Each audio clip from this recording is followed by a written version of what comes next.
is recognized for 5 minutes. I thank the chairman for yielding. Mr. Speaker, in 1995, I spoke on the floor in support of a balanced budget amendment. That was 16 years ago. There's a lot of water over the bridge since that time. I said then, and I quote, "I do so because I believe that this country confronts a critical threat caused by the continuation of large annual deficits." I believed that then, and I believe it now. And I have voted against tax cuts that weren't paid for. I voted against Social Security benefits that weren't paid for. And I voted against other items that weren't paid for. I stand by my 1995 statement today. However, as I have said, events in the last 16 years lead me to oppose today's bill's balanced budget amendment. Only months after we had that debate, my Republican colleagues shut down the government. In 1997, we passed an amendment with bipartisan agreement reaffirming the 1990 agreement that we would have a pay-go process in place.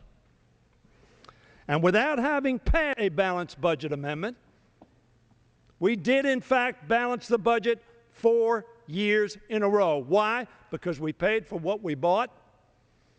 We didn't cut revenues before we cut spending, and we restrained spending.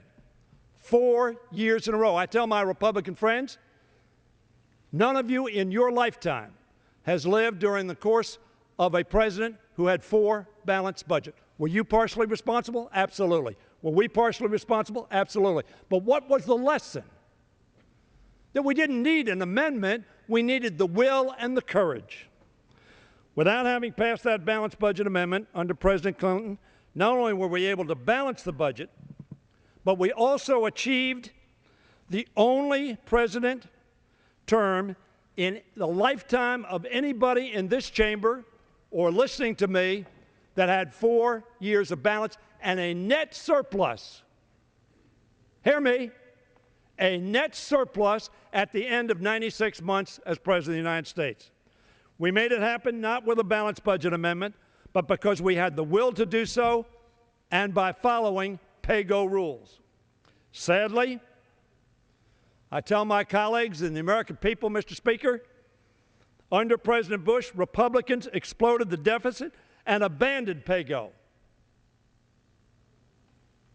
along with the principle that we ought to pay for what we buy. We do not have a spending problem or a revenue problem. We have a pay-for problem.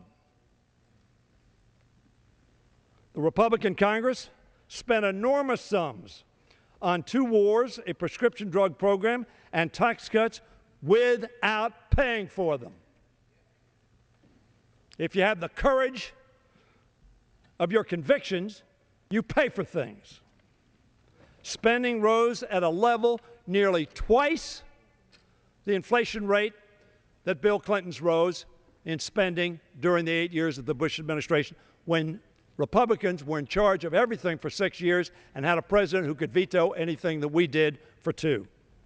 When the financial crisis hit in 2008, President Bush told us that if we have failed to act, there would be a high risk of depression. What did the president's party do?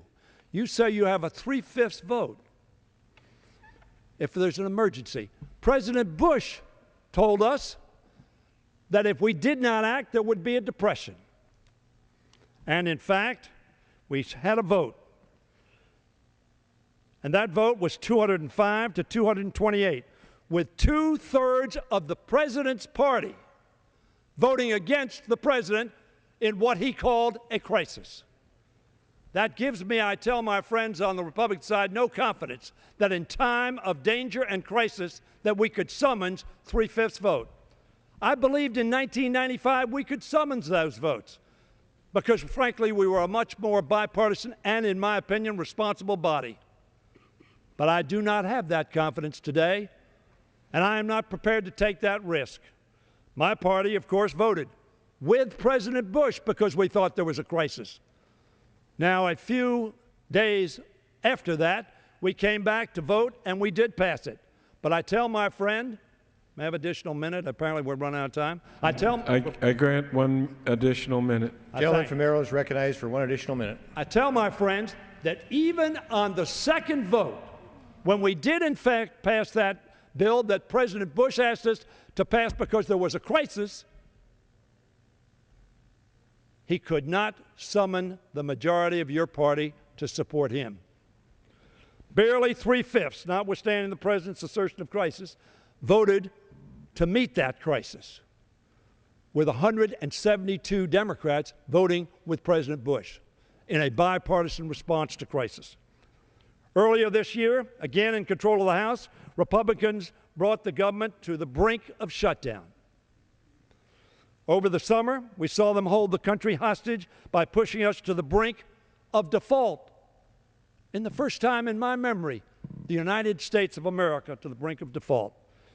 I have not changed my beliefs about balancing the budget. And I invite all of you to vote with me on paying for things that we buy, not passing those costs along to my children, my grandchildren, and my 2 great-grandchildren. We have shown we can do it. We balanced the budget for 4 years. Don't talk about it. Just do it. Don't spend don't refuse to pay for it. Don't cut taxes and increase spending. 10 additional seconds. Granted. Gentleman is recognized for 10 additional seconds. Don't just preach fiscal responsibility. Practice it. It will take no courage to vote for this amendment, but it will take courage to balance our budget by paying for what we buy. I yield back the balance of my time. Time of the gentleman has expired. The gentleman from